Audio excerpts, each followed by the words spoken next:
هي سنة السجن بكام شهر؟ ايه هو الافراج الشرطي؟ وايه هي شروطه؟ يقدر يعمل ايه المحكوم عليه لو قضى نص مدة العقوبة ولم يفرج عنه افراج شرطي رغم توافر الشروط فيه؟ اسئلة كتيرة عن مدة العقوبة وعن الافراج الشرطي هنجاوب عليها ان شاء الله خلال الحلقة. السلام عليكم، انا علي بدر المحامي وده برنامج المستشار. لو انت اول مرة بتشوف البرنامج فالبرنامج عبارة عن معلومة قانونية جديدة بتهم عدد كبير جدا من الناس في المجتمع المصري مع كل حلقة جديدة. اولا، سنة السجن هي سنة ميلادية عادية جدا، هي سنة مكونة من 12 شهر. سنة السجن 12 شهر، لا هي 6 شهور ولا هي 9 شهور. لكن هناك ما يسمى بالإفراج الشرطي، والإفراج الشرطي ده بتنظمه المادة 52 و 52 مقرر من القانون رقم 396 لسنة 1956، ومعدل بالقانون رقم 6 لسنة 2018، ومعدل كمان بالقانون رقم 19 لسنة 2020. طيب ايه هو بقى الإفراج الشرطي؟ ايه معناه؟ الإفراج الشرطي هو الإفراج عن المحكوم عليه الذي قضى نصف مدة العقوبة المحكوم بها عليه، بشرط ان هو يكون قضى على الاقل 6 شهور في السجن، ولو كان الحكم بالسجن المؤبد يكون قضى 20 سنة كاملة. هنا ممكن يفرج عنه افراج شرطي. طيب الافراج الشرطي ده افراج جوازي لمصلحة السجون، يعني مصلحة السجون اللي بتقرر اذا كان المحكوم عليه توفرت فيه الشروط او ما توفرتش فيه الشروط.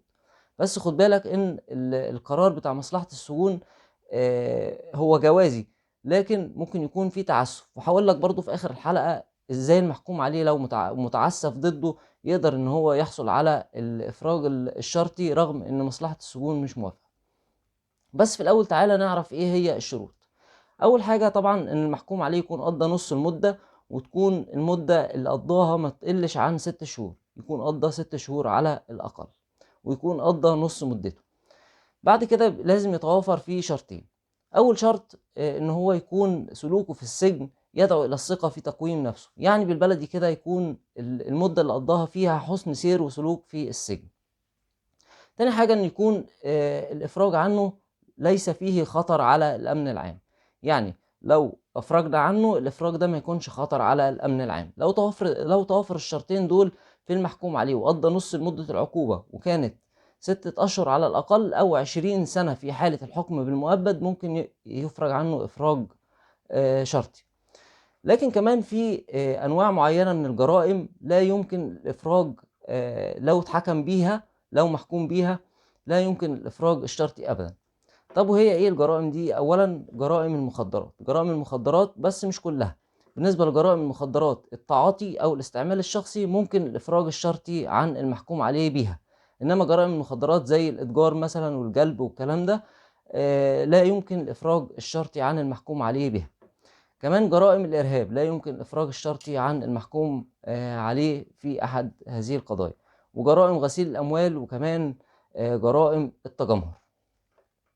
طيب يبقى هنا في 4 أنواع من الجرائم، وزي ما نص المادة 52 مقرر المعدلة بالقانون رقم 19 لسنة 2020 قالت إن هو الجرائم المنصوص عليها في القانون رقم 10 لسنة 2014، ودي جرائم التجمهر. وكمان الجرائم المنصوص عليها في القانون رقم 182 لسنة 1960، ودي ده قانون المخدرات، مكافحة المخدرات، فيما عدا ما نص عليه في المادة 37 اللي هي جرائم التعاطي أو الاستعمال الشخصي. وكمان القانون رقم 80 لسنة 2002، ودي جرائم غسل الأموال. والقانون رقم 94 لسنة 2015، ودي جرائم الإرهاب. ال4 أنواع من الجرائم دول لا يمكن للي اتحكم عليه بموجب قضية فيهم إن هو يفرج عنه إفراج شرطي. لكن أي نوع تاني من الجرائم ممكن يفرج عنه إفراج شرطي إذا قضى نص المدة وكانت المدة اللي قضاها 6 شهور على الأقل. في حالة السجن المؤبد يكون 20 سنة، ويكون توفر فيه شرطين ان هو يكون في حسن سير وسلوك في المدة اللي قضاها، اللي هي مثلا ال6 شهور اللي قضاها. سلوكه في السجن يدعو الى الثقة في تقويم نفسه، وكمان ما يكونش فيه خطر على الامن العام من الافراج عنه. اذا توفرت الشروط دي فبيفرج عنه افراج شرطي. طيب مين هنا اللي بيقول في افراج شرطي عن المحكوم فلان او فلان ده بيفرج عنه وده ما بيفرجش عنه؟ مين اللي بيقول ان الشروط توفرت او ما توفرتش؟ في الحقيقة اللي بيقول الكلام ده طبقا لنص المادة 52 من القانون رقم 396 سنة 56 والمعدل بالقانون رقم 6 لسنة 2018 والمعدل بالقانون رقم 19 لسنة 2020 اللي بيقول كده هي مصلحة السجون. مصلحة السجون بتعمل لجنة وبتفحص ملفات المحكوم عليهم النزلاء المساجين، وبتقول ده توافر فيه الشروط وده لم يتوافر فيه الشروط. اللي بيتوافر فيه الشروط على طول بيفرج عنه إفراج شرطي، اللي ما بيتوفرش فيه الشروط من وجهة نظر مصلحة السجون لا يفرج عنه.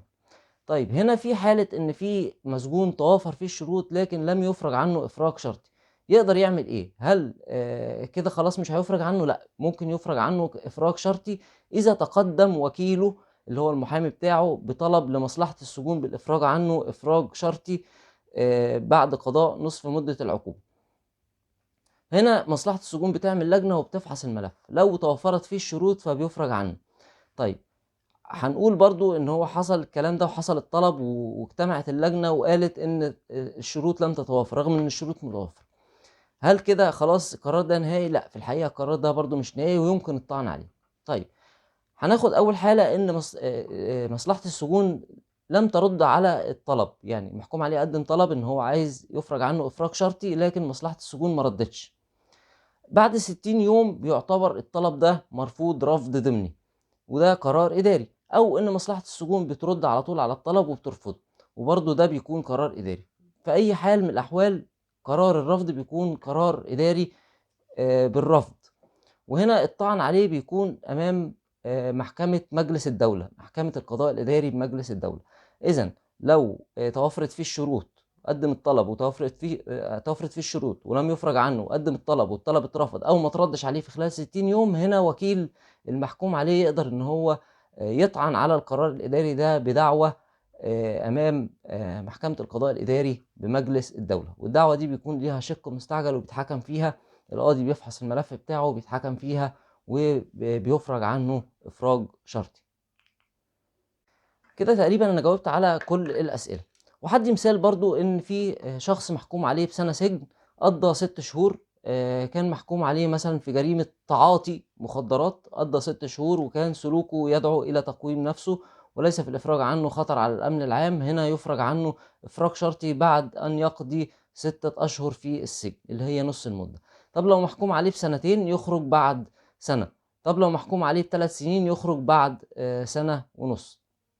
طيب اذا هنا ده افراج بنصف المده، يعني هنا سنه السجن اصبحت او يقال عنها زي ما بيقولوا ان سنه السجن هنا مش ب 12 شهر، سنه السجن هنا ب6 شهور. لكن احنا كده وضحنا ان في حاجه اسمها افراج شرطي بيفرج عن المحكوم عليه بعد قضاء نصف مده العقوبه بشرط انها ما تقلش عن 6 شهور، يعني السنه بتبقى 6 شهور والسنتين بتبقى سنه. طيب امال ايه حكايه الافراج الشرطي بثلاث ارباع المده؟ في الحقيقة إن الكلام ده كان موجود وفي القانون رقم 396 سنة 1956، لكن هو اتعدل بالقانون رقم 6 لسنة 2018.